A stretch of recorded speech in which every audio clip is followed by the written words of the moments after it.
झुम् कुसितं हि न वीर्यम् तं वेत्पसहति मारो वातो रुक्कं खदुत्पलम्।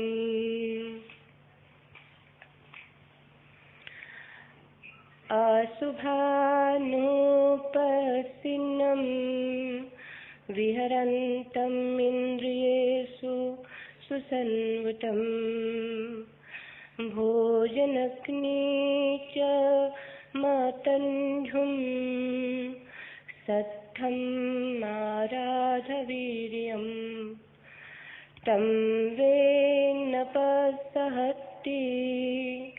मारो वातो शैलं वपपटम्।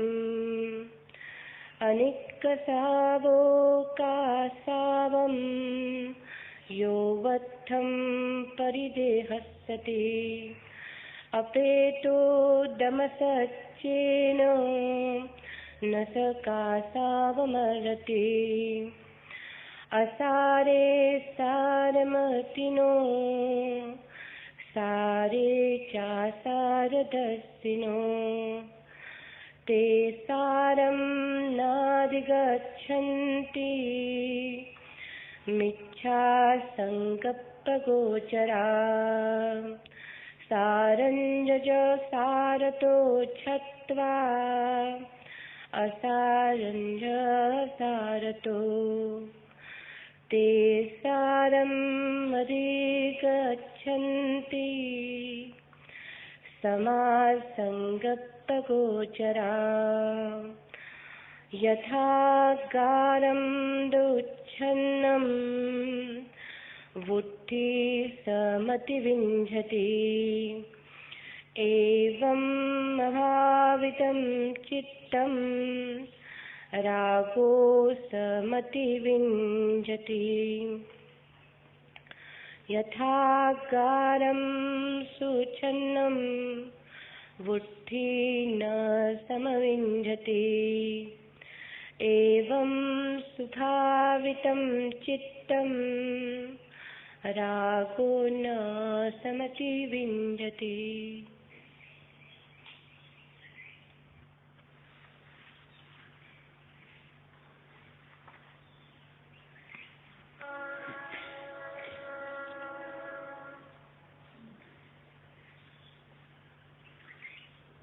गौतम बुद्ध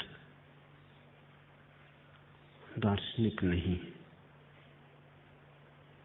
मेटाफिजिक्स और परलोक के प्रश्नों में उनकी जरा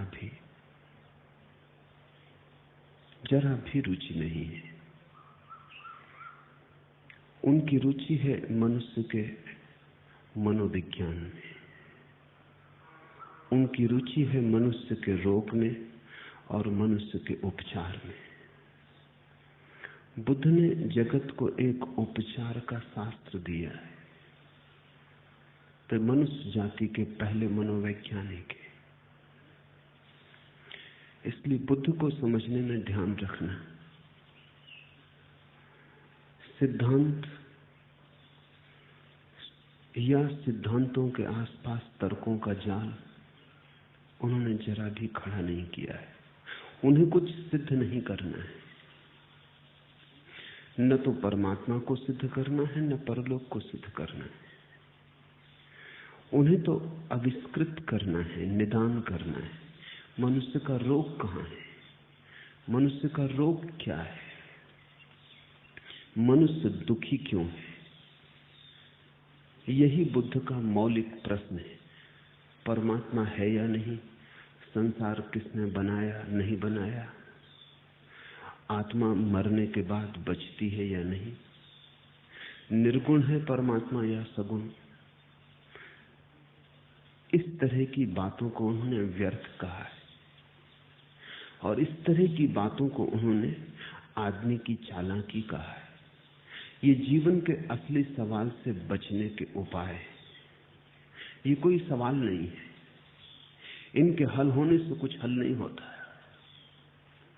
नास्तिक मानता है ईश्वर नहीं है तो भी वैसे ही जीता है। आस्तिक मानता है ईश्वर है तो भी उसके जीवन में कोई भेद नहीं।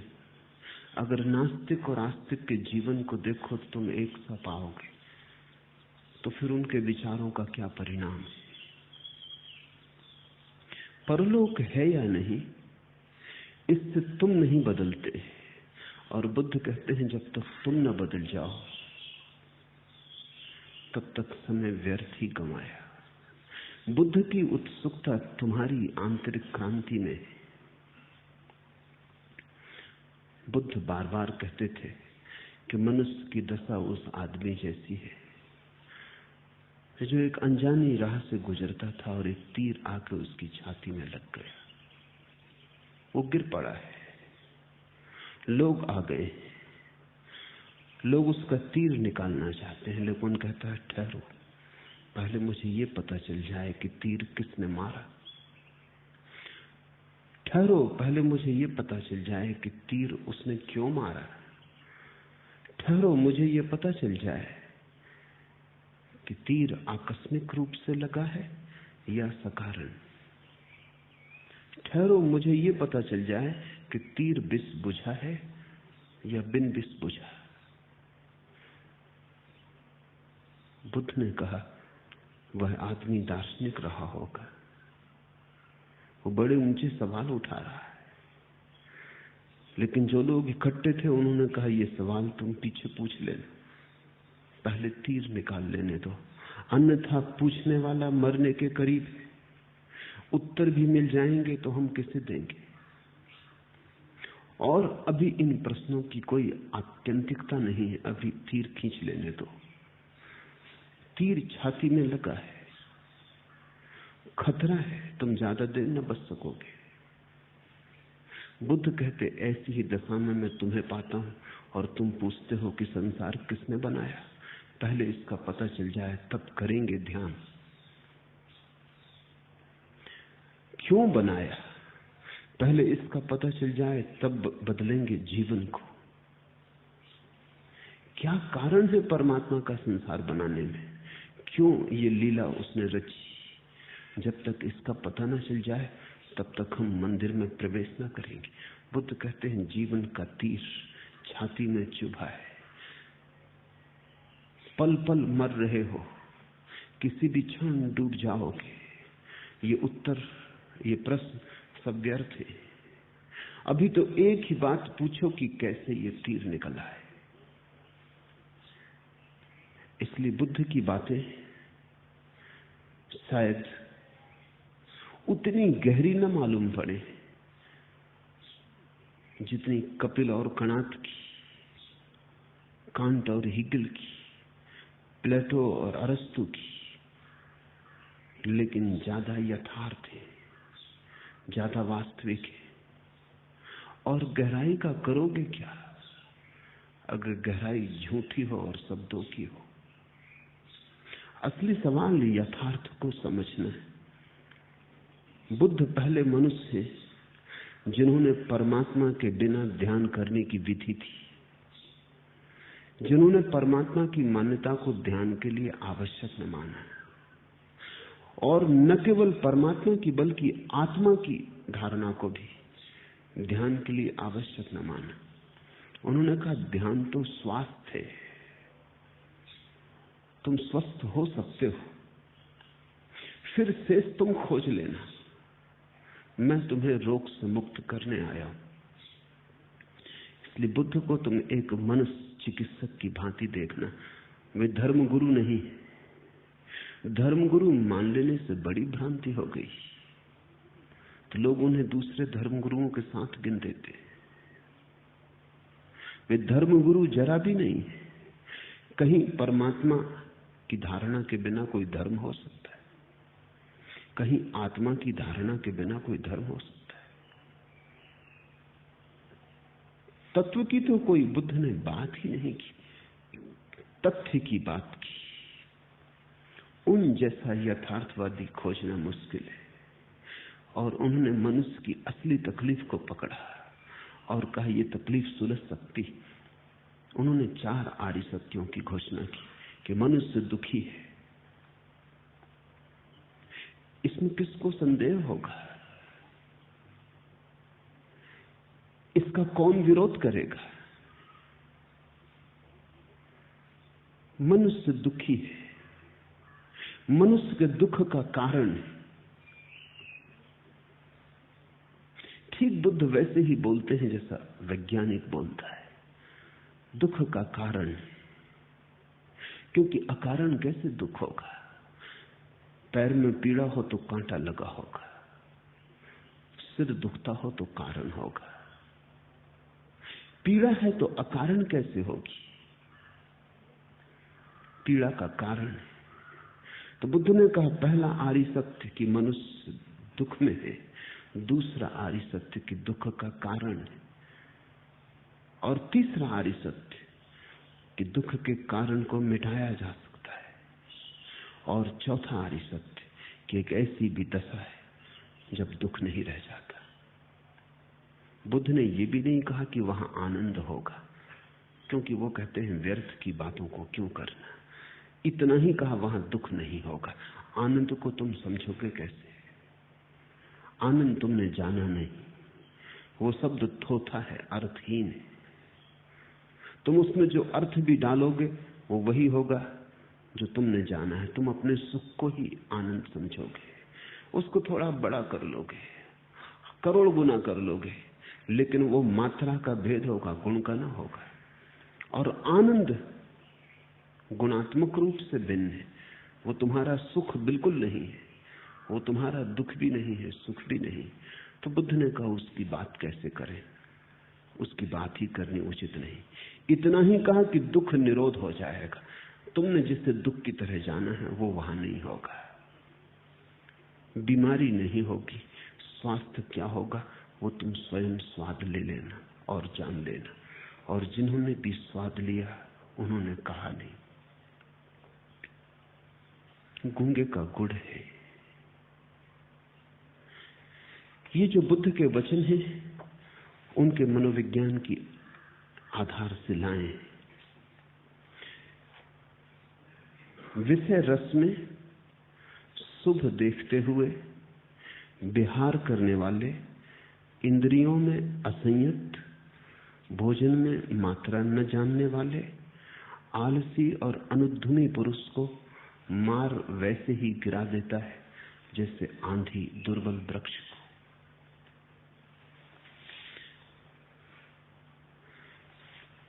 विषय रस में शुभ देखते हुए जो जीता है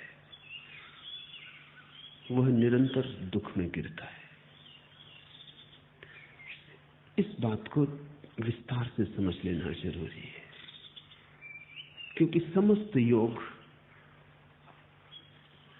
और समस्त अध्यात्म इसी बात की समझ पर खड़ा होता है।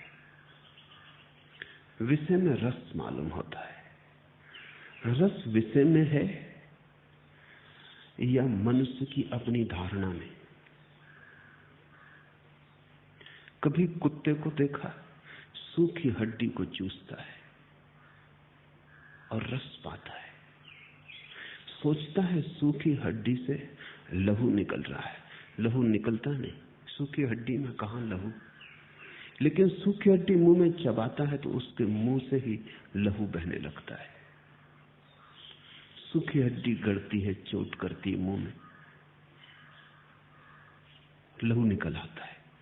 उस लहू को वो पीता है और सोचता है हड्डी से रस मिल रहा है। लेकिन कुत्ते को समझाओ, समझेगा ना। उसने कभी भीतर प्रवेश करके देखा नहीं कि सूखी हड्डी से कैसा रस निकलेगा। सूखी हड्डी रसहीन है, और अगर रस निकल रहा है तो कहीं मुझसे ही निकलता होगा। मैंने सुना है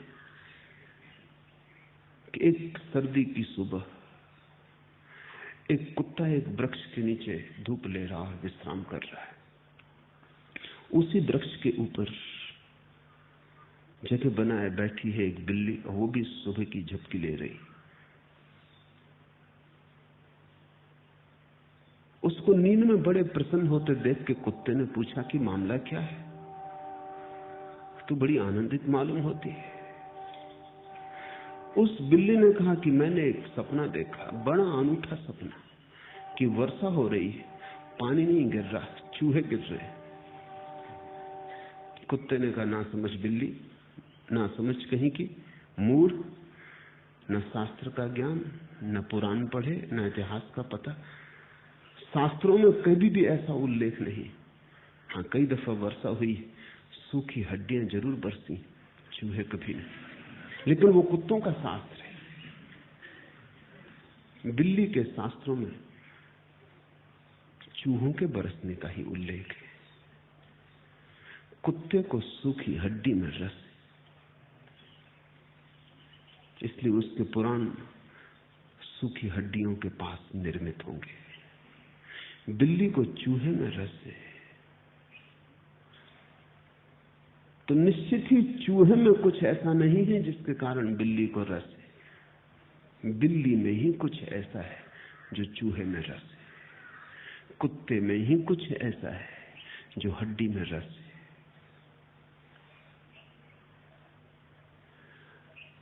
हमारी वृत्ति में कहीं रस का कारण है, विषय वस्तु में नहीं। ये पहला विश्लेषण। मैं पढ़ रहा था, दूसरे महायुद्ध में एक घटना घटी। बर्मा के जंगलों में सिपाहियों का एक जत्था, सैनिकों का एक जत्था जूझ रहा है युद्ध में। महीनों हो गए, उन युवकों ने स्त्री की शक्ल नहीं देखी। और एक दिन दोपहर को एक तोता उड़ा, जोर से कहता हुआ कि बड़ी सुंदर युवती है, अत्यंत सुंदर युवती है। सैनिकों ने अपनी बंदूकें रख दी। बहुत दिन हुए स्त्री नहीं देखी, और तोता कह रहा है तो वो सब तोते का पीछा करते हुए भागे कि कहां जा रहा है। और जब वो पहुंचे परेशान झाड़ियों को पार करके, तो वहां कोई स्त्री न थी, एक मादा तोता जिसकी वो तोता खबर कर रहा था।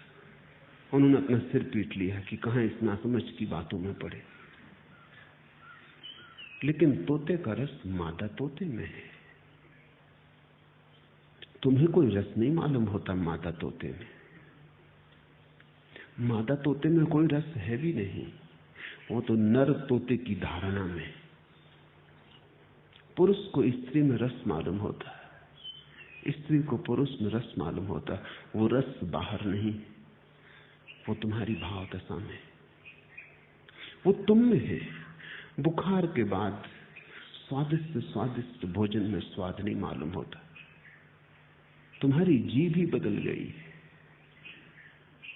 तुम्हारे जीभ में स्वाद लेने की जो क्षमता है वो ही नहीं रही है। भोजन में थोड़ी स्वाद होता है, स्वाद तुम्हारी जीभ की क्षमता है। जब तुम स्वस्थ होते हो स्वाद होता है, जब अस्वस्थ होते हो स्वाद खो जाता है। जीवन का जो रस है वो वस्तु में और विषय में नहीं है, वो स्वयं तुम में है।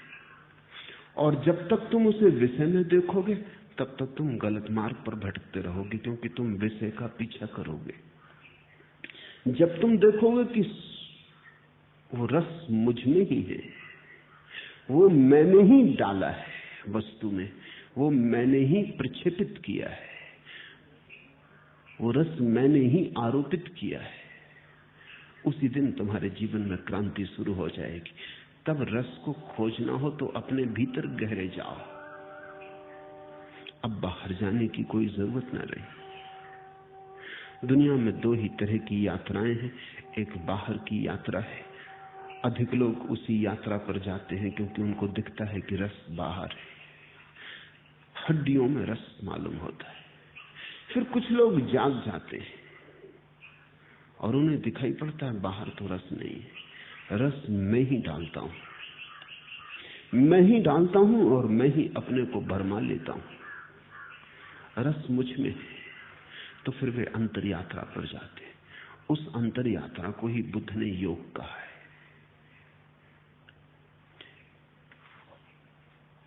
विषय रस में शुभ देखते हुए विहार करने वाले, इंद्रियों में असंयत और जब तुम विषय रस में देखोगे रस, विषय में देखोगे रस, तब तुम्हारी इंद्रियां अपने आप असंयत हो जाएंगी, क्योंकि मन चाहता है भोग लो, जितना ज्यादा भोग सको, कुछ चूक ना जाए। समय भागा जाता है, जीवन चुका जाता है, मौत करीब आती चली जाती है, कुछ छूट ना जाए, कुछ ऐसा न रह जाए कि मन में पछतावा रहे कि भोग ना पाए। तो भोग लो, ज्यादा से ज्यादा भोग लो। उस ज्यादा की दौड़ से असंयम पैदा होता है। आंख थक जाती है तो भी तुम रूप को देखे चले जाते हो, जीभ थक जाती है तो भी तुम भोजन किए चले जाते हो, पेट और लेने को तैयार नहीं है फिर भी तुम भरे चले जाते हो। तब रस तो दूर रहा, विरस पैदा होता है। ज्यादा खाने से कोई आनंदित नहीं होता, पीड़ित होता है। ज्यादा देखने से आंखें सौंदर्य से नहीं भरती, सिर्फ थक जाती हैं, धूमिल हो जाती। ज्यादा दौड़ने से धन वस्तुएं इकट्ठी करने से भीतर एक तरह की रिक्तता बढ़ती जाती है, कुछ भराव नहीं आता। लेकिन मरते दम तक, आखिरी क्षण तक आदमी भोग लेना चाहता है। मैंने सुना है, गो हाथ को जुम्बिश नहीं, आंखों में तो दम है। रहने दे अभी सागर और मीना मेरे आगे। मर रहे हो, हाथ नहीं हिल सकता, हाथ को जुम्बिश नहीं, आंखों में तो दम है। अभी देख तो सकता, इसलिए शराब की प्याली को मेरे सामने से मत हटाओ। हाथ बढ़ा के पी भी नहीं सकता। रहने दे अभी सागर और मीना मेरे आगे, तो देख तो सकता हूं। मरते दम तक, जब तक आखिरी श्वास चलती है, तब तक भोग का रस बना रहता है, वो छूटता ही नहीं। जवानी चली जाती है, बुढ़ापा घेर लेता है, लेकिन मन जवान ही बना रहता है। मन उन्हीं तरंगों से भरा रहता है जो जवानी में तो संगत भी हो सकती थी, तूफान था। अब तो तूफान भी जा चुका, तूफान के चिन्ह रह गए हैं रेत के तट पर बने, याददाश्त रह गई। लेकिन याददाश्त भी भरमाती, सपने बनाती। मन में तो व्यक्ति जवान ही बना रहता है। मौत आ जाती है, लेकिन भीतर आदमी जीवन के रस में ही डूबा रहता है। तब दुख न हो तो क्या हो।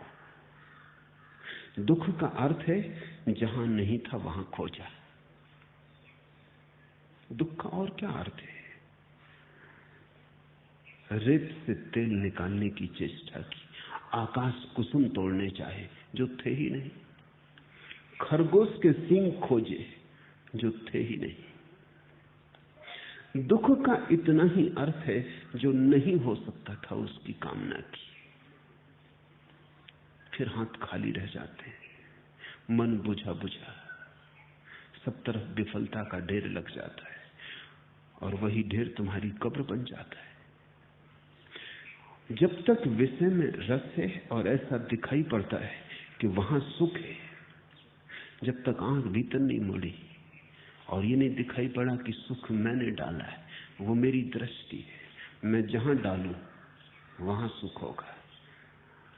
और जब मुझे ये समझ में आ जाए कि सुख मुझ में ही है, तो फिर डालने का सवाल क्या, मैं अपने में डूब जाऊं तो महासुख होगा, आनंद होगा। जब तक वैसी घड़ी नहीं घटती, तब तक इंद्रियां असंयत होंगी। जब दृष्टि ही भ्रांत है तो संयम नहीं हो सकता। संयम तो संतुलित दृष्टि का परिणाम है, संयम तो सम्यक दृष्टि का परिणाम है। सम्यक का अर्थ है जहां है वहां दिखाई पड़े, जहां नहीं है वहां दिखाई ना पड़े। तो फिर खोज सार्थक हो जाती, तो उपलब्धि होती, तो सिद्धि होती, तो जीवन में सुख के फूल लगते, तो आनंद का अहोभाव पैदा होता है। विषय रस में सुख देखते हुए विहार करने वाले, इंद्रियों में असंयत, भोजन में मात्रा न जानने वाले, आलसी और अनुद्यमी पुरुष को मार वैसे ही गिरा देता है जैसे आंधी दुर्बल वृक्ष को। मार बुद्ध का शब्द है काम वासना के देवता के लिए। ये शब्द बड़ा अच्छा है, ये राम का बिल्कुल उल्टा है।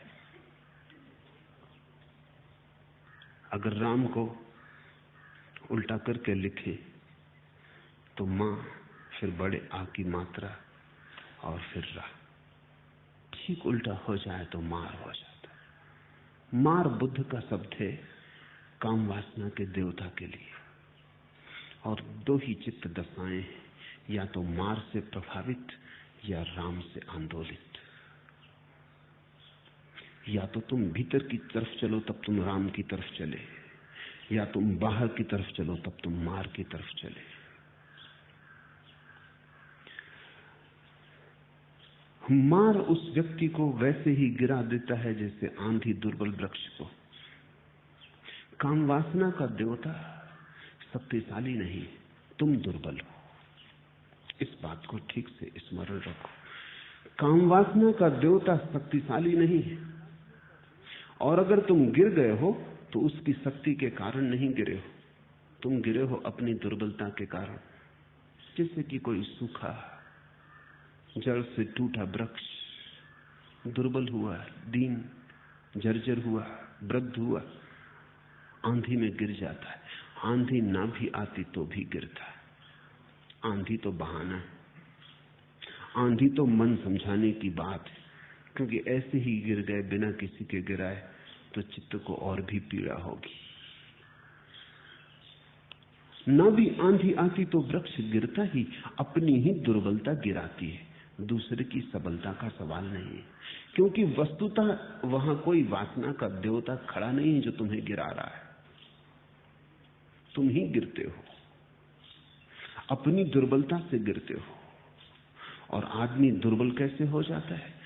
जो जहां नहीं है वहां खोजने से धीरे धीरे अपने पे आस्था खो जाती। व्यर्थ में सार्थक को खोजने से और न पाने से आत्मविश्वास डिग जाता है, पैर लड़खड़ा जाते हैं। और जीवन भर असफलता हाथ लगती हो तो स्वाभाविक है कि भरोसा नष्ट हो जाए और आदमी डरने लगे, कपने लगे।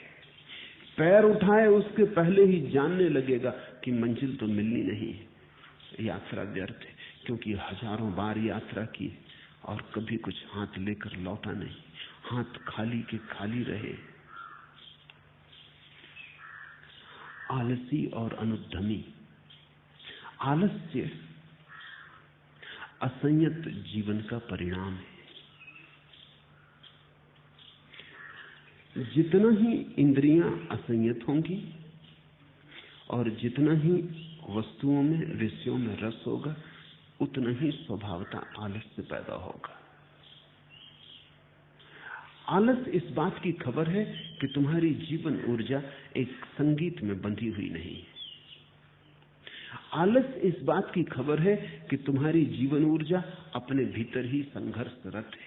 तुम एक गहरे युद्ध में हो, तुम अपने से ही लड़ रहे हो, अपना ही घात कर रहे हो।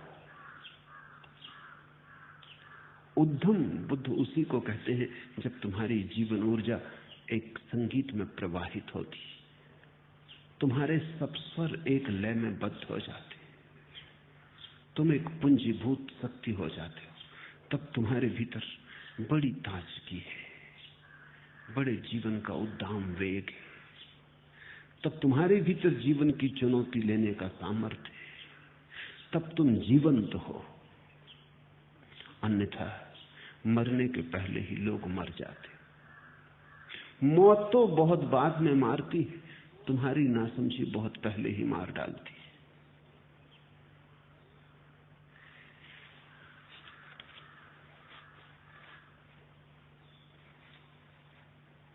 विषय रस में अशुभ देखते हुए विहार करने वाले, इंद्रियों में संयत, भोजन में मात्रा जानने वाले, श्रद्धावान और उद्यमी पुरुष को मार वैसे ही नहीं दिखाता जैसे आंधी सैल पर्वत को।